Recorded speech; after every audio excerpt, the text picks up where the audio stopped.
Every week is a new week. I see a confident group of young men. That's what I see. I see a united group of young men. That's not easy. I'm proud as hell of you for finishing out the game. We finished out the game. A lot of people played well. Speaking of a play, where's Isaiah Simmons? Zay, right here. Let's get back to work. Giants on me, Giants on 3. 1, 2, 3. Giants!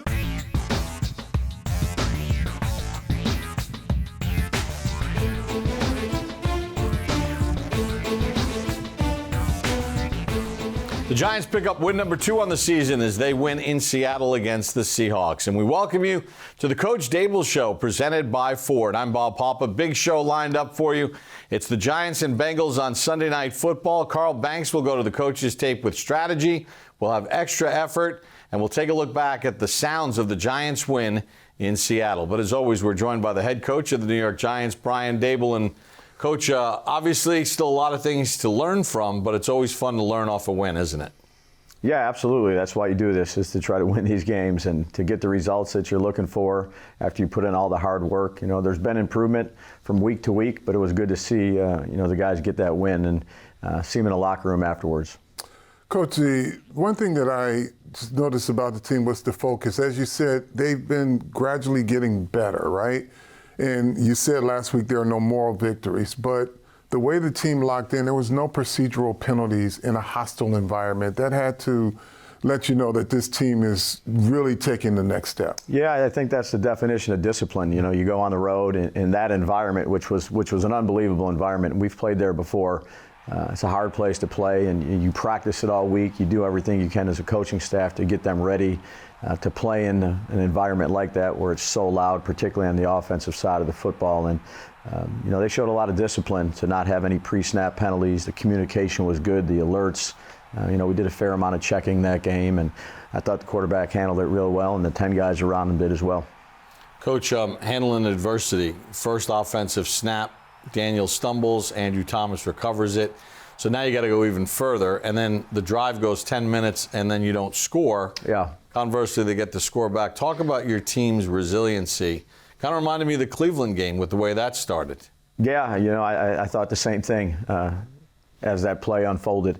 A great third down conversion, third and long after a tough first play, and we drive down, we execute pretty well, and we get down to the goal line, and unfortunately we don't finish, and they pick it up and run 102 yards. So the guys were coming off. They weren't deflated. Obviously, we weren't happy about what happened, but they were ready to go out there again. They felt comfortable the way we were moving the football, and it says a lot about our guys to have something like that happen to you early in the game again, which we have to avoid, but be able to keep going and get back on the horse and start plugging away. It says a lot about those guys. Coach, defensively, you had a very active game, very disruptive game. But can you talk a little bit about the growth of the young defensive backfield? I mean, the average experience is 2 years back there, and they went against a pretty good receiving core. Yeah, I think you understand when you're playing a lot of young guys, there's going to be some growing pains that go along with it. But the only way for them to improve is to play, and then accept the constructive criticism that you need to. You need to take in and look at yourself and figure out how to get better, and that's a job of a coaching staff. And those guys are gradually improving each week. There's still things we got to work on, and I think Jerome has done a nice job. Mike Trier, Shane Bowen have done a nice job. But as you know, Banks, it takes all 11 guys. So when the rush gets going, it helps the back end. When the back end's covering tighter, it helps the rush. Team effort.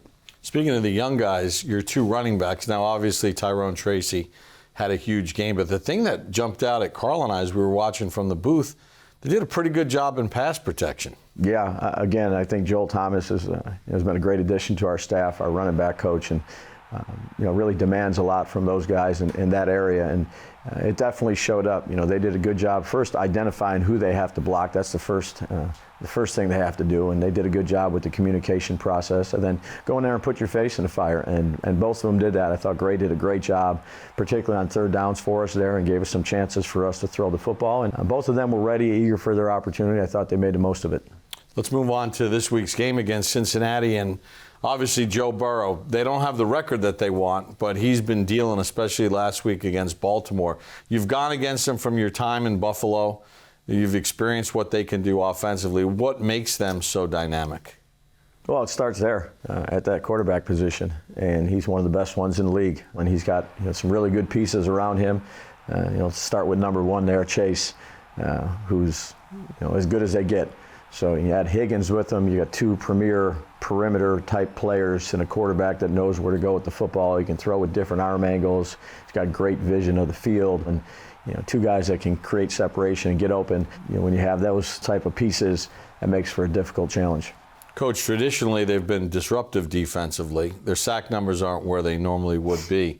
What makes this defense so disruptive? Yeah, well, Hendrickson is a heck of a player on the edge. I'd say he's a premier edge rush player. And, they've been in that system for a while with Coach Lou Anarumo. They know the ins and outs of it. They know what gives them problems. They know how to defend the issue plays, communication-wise, and just a sound defense. Coach, we appreciate a couple minutes. Best of luck this week against Cincinnati. Thanks, guys. Thanks, Coach. That's the head coach of the New York Football Giants. We're not done with Coach, though. He'll be back a little bit later on in the show to take a look at some extra effort plays. But when we come back, we'll take a look at the highlights of the Giants' win in Seattle here on the Coach Daboll Show, presented by Ford. Welcome back to the Coach Daboll Show, presented by Ford. Giants and Bengals, Sunday Night Football on NBC4 in New York. Now it's time to take a look back at the Giants' win in Seattle as Big Blue goes on the road with a road upset victory. From Lumen Field in Seattle, Washington, the New York Football Giants come in with a record of 1-3. They take on the 3-1 Seattle Seahawks. Giants do not have Devin Singletary, and they do not have Malik Neighbors. How do they overcome these two injuries? Well, they have to do it collectively, Bob. A team effort. You can't rely on one particular area. So it's 4th and goal. The ball is sitting just outside the goal line. Handoff, Gray, jumps, fights. Is he in? No signal. No signal. Now the Seahawks have the ball, and they're running out with it. That's Rayshon Jenkins across midfield. He's in the end zone, and there's no whistle. It's a fumble and return for a touchdown. First and 10 at the 31. Handoff, Tracy. Makes man miss. Tracy to the 40. Breaks to his left. Tracy to the sideline across midfield. Tracy still going and finally pushed out of bounds at the Seattle 43-yard line. Jones over center. Takes the snap, but fakes the stretch play right. Throws it left. Robinson's got it to the goal line. Dives, and he's in for the touchdown. Wan'Dale Robinson. His second touchdown catch of the year. 7 yards out. And the Giants are an extra point away from tying it. 3rd and 7. Smith back to throw. Smith under pressure, gets sacked. Back at the 45-yard line. Dexy Lawrence. Smith throws it up the right slot, completes it. The ball's out, fumbled, and recovered by the Giants. Picked up by the Giants on the pass play to Metcalf, and he coughed it up. On the field is a fumble recovered by New York for a first down. This is a sudden change play. Let's see if they try to take a shot here. Jones out of the gun, drops back to throw. Steps up, deep ball down the right side for Slayton. Runs under it, makes the catch, and they say he's in at the 36-yard line. What a throw by Jones, and what a catch by Slayton. 1st and 10 at the 30. Jones, play fake, back to throw. Has Slayton on the deep over, lobs it for him. Caught, touchdown Giants! 30 yards, Jones to Slayton on the over route, and the Giants have the lead with 10:41 to go in the 3rd. I guess he's got that deep ball calibrated now. Metcalf out to the left, Smith over center. They try a trick play, and Brian Burns comes in and sacks him. They try to throw a pass out of play action, and Brian Burns comes off the edge, and Spider-Man sends out his webs for the sack, and Seattle turns it over on downs. Smith gets sacked, so a big sack by the Giants on 3rd and 6, and Seattle's going to have to punt. Thibodeau came flying in. Smith takes the snap, back to throw, sets, looks, lobs one in the end zone, wide open. Smith and Jigba underneath the crossbar for the touchdown with 2:09 to go. So he will try a field goal with 1:05 to go in the game. Giants still have 3 timeouts. Snap is good. Kick on its way, and it's blocked by the Giants. They got pressure up the middle, and they scoop it up. Running down the left side, he's to the 5, and he's in for the score and a touchdown. Bryce Ford Wheaton is the one that picked it up. They jumped right over the center there and blocked it. That is such a great play. Bryce Ford Wheaton. 4th down and 2 for Seattle. Gino and Dexter Lawrence ends it. The 7th sack today by the Giants defense. And what a win by New York.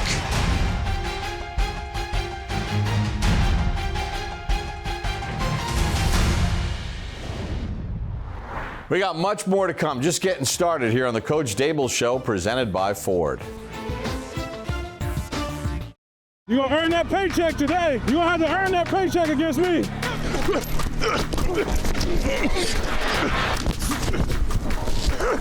Smith under pressure, gets sacked back at the 45-yard line. Dexter Lawrence.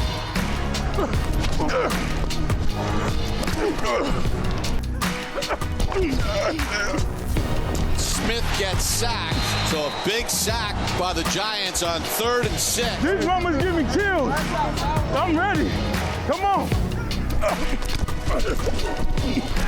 And Dexter Lawrence ends it.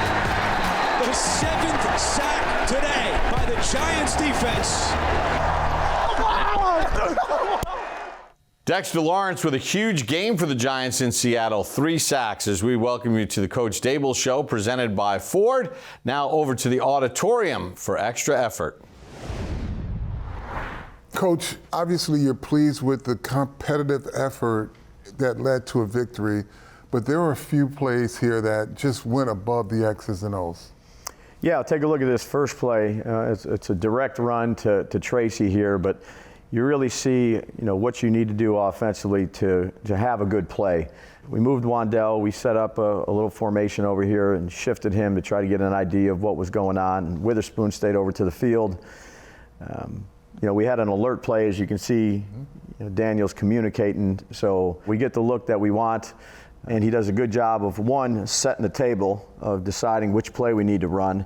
2, motioning Wan'Dale down, and you know how big receivers are in the run game. We talk about the offensive line, but the toughness of a receiver and the blocks of the receivers really go a long way. So good job by Daniel getting everything set. He brings him in tight to go ahead and block Witherspoon, and we got really a direct run where we're double teaming Leo up to the linebacker, and we're double teaming this backside defensive tackle up to the linebacker. And Tracy's job really is to press it, read the front side linebacker, and if he's got the hole, take it. It's a cutback there for him, and he does a great job as you see him press up into the line of scrimmage to really affect the blocking scheme of these offensive linemen, and he's able to hit it out the back door. The big play, 27-yard gain for us.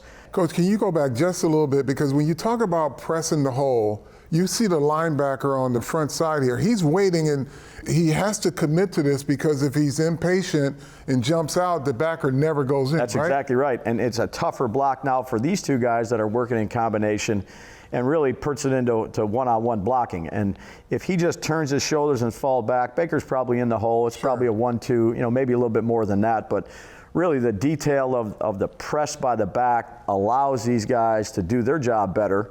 And, this is a picture you like to see as a back and as a coach, an offensive line coach, if you will, is when you're running a double team play that you can't even see Leo here. Right. We'd like to get, a little bit lower pad level, but they're really covering these guys up. These guys have vision on the back. Now it's his job to set these blocks up to be able to do that. Coach, he literally steps in the hole, though. Yeah, that's exactly right. His right foot is like in the hole, Yep. and then he goes back out. Something we've been working on a lot with Trace here since he's been here, and he's just a wonderful young man to coach. Really takes everything in that Joel's been teaching him. Okay, Coach, so let's talk a little bit about the defense. Again, another really good performance by everyone, but there was, again, some standout plays that went above and beyond. Yeah, our defense really starts with Dexter. Here's a great example where, we got 6 guys up at the line of scrimmage. I thought a really good defensive look by Shane and Dre and Cox. They got the back here to go ahead and chip Burns, so he's getting the double, if you will. And you got this center with 3 defensive linemen to this side, turn into their direction. So you got him, and him covered up. There's 3 guys left over here for the 3 of these guys if they choose to blitz. Now there's times you give them a look and you drop guys out. You know, you got to kind of mix it up defensively to keep the offense off balance. And then it comes down to technique. And you can see, you know, for a big man, he's got great bend. He's got a good long arm. He knows the direction that he wants to get them to. Push and pull technique. And then, you know, his length right here is just a problem. And then the rush lane over here, the power by Thibodeau, you know, setting the edge by Pinnock. You know, we want to make sure that, you know, we're creating all our lanes and giving decks that two-way go if we have them. I think this is a really good example of let's get them into these situations, these passing situations, but to be able to rush the passer, you got to earn the right to do that. So you got to play well on early downs. That's extra effort. When we come back, we'll head to the coaches' tape, the X's and O's for the Giants and Bengals. You're on the Coach Daboll Show, presented by Ford. This is one of the great scenes in all of sports. Lambeau Field, it's the divisional playoff, and it's the Giants and the Packers. Manning takes the snap, fastball over the middle, caught inside Packer territory. Nix runs out of a tackle. He's at the 35, 30, 20, 15, 10, 5, touchdown Giants, 66 yards. Giants are going to run another play without a timeout. Manning steps up, heaves one down the middle of the field into the end zone, and Nix makes the catch for the touchdown. He went up with the big hands and caught it on the Hail Mary. Unbelievable. Eli Manning, 14 of 24, 274 and 2 touchdowns here in the first half. Giants now trying to get within real comfortable position of an NFC Championship game. Manning back, throws back in the end zone, and it's caught by Manningham for the touchdown on the post. And the New York Giants, as they're headed back to the NFC Championship game. Eli Manning's pass to Akeem Nicks, the Hail Mary at the end of the half, helped the Giants beat the Packers in the playoffs as the Giants went on to win Super Bowl 46. And we welcome you back to the Coach Daboll Show, presented by Ford. This Sunday at halftime, as part of the 100 season celebration, the Giants will honor Super Bowl 42 and Super Bowl 46 teams. Now it's time, though, to honor the strategy of the game with Carl Banks. And Carl, when you think about the Bengals, you think about their offense, and you remember that they have Jamar Chase, who is one of the best receivers on the planet. Yeah. So the one thing about Jamar Chase, he's going to be available for his quarterback. You'll see him start the route, and once he squares in here, he's looking at the quarterback, and he just drifts even further to make himself available for the quarterback. Now he catches it. Now take a look at this, Bob. There's 1, there's 2, there's 3. After all of that contact, he out-sprints 5 other defenders. So when it comes to Jamar Chase, he is as complete as can be because he's got the speed, he's got strength, and he's got balance. But more importantly, he's always available for his quarterback. You can see he just continues to work, and the quarterback can put it in tight windows, and you see the result of it. Yeah, and here's where the speed comes into play. Yeah, speed, he's just running across an over route, Bob, but just take a look at the stem. He's going to freeze the safety because the safety respects his speed. We're going to just circle this guy here. Watch what happens at the stem of the route. So Chase is selling this go route, gets his hips turned, and then he runs it an over route. And at that point, the defender has no shot. Let's go to the other side of the ball, where Cincinnati defensively, Trey Hendrickson, 62.5 career sacks. He's got 3 this year, and you know he's a guy that's been a steady performer. Bob, he just overpowers the tackle here. He's got speed, he's got power, and he's got the numbers to support it. There is just speed to power, gets around the tackle, makes the sack. You've got to really be able to anchor on him, and that's going to be a challenge to Andrew Thomas. Now, here's a scheme that they devised for running quarterbacks here, and you just basically, you're building a wall, and they got all 4 guys. They're rushing, but they're trying to stay at the same level here because the quarterback can and will take off here. And as you can see, you've got your defenders here who are going to fall off, and another one who will fall off there to stop the quarterback from coming up the pocket. So that's something that I'm sure they're going to deploy against Daniel Jones because Daniel Jones is a scrambling quarterback and he has dedicated runs as well. So, Carl, what are some of the things that you're going to be looking at in this game as sort of keys? Well, I think the key is to try to neutralize or limit all of the big plays that can happen between Burrow and Chase. And you have to do that with a consistent pass rush. You've got to always bother Burrow because if he has time and he has a really quick release, he can hurt you. So the pass rush is vitally important. Daniel Jones over the last 4 games, 68%, 6 touchdowns. The 1 interception was the Hail Mary against the Dallas Cowboys, and a passer rating of 99. So he's getting better, more comfortable. We saw the deep shots last week, and it just feels like each and every week he's seeing things better. And because he's got good protection, and last week a running game, it makes the job a lot easier. It really does. All right, well, those are some of the things that we're going to be watching out for between the Giants and the Bengals. This week's game is presented by Citizens, the official bank of the New York Giants. Remember, if you're coming to the game, halftime, a special ceremony as we continue the celebration of 100 seasons of Giants football. We'll honor the 2007 and 2011 Giants. So for Carl Banks and our entire crew, including Coach Daboll, I'm Bob Papa. Thanks for joining us for this edition of the Coach Daboll Show presented by Ford.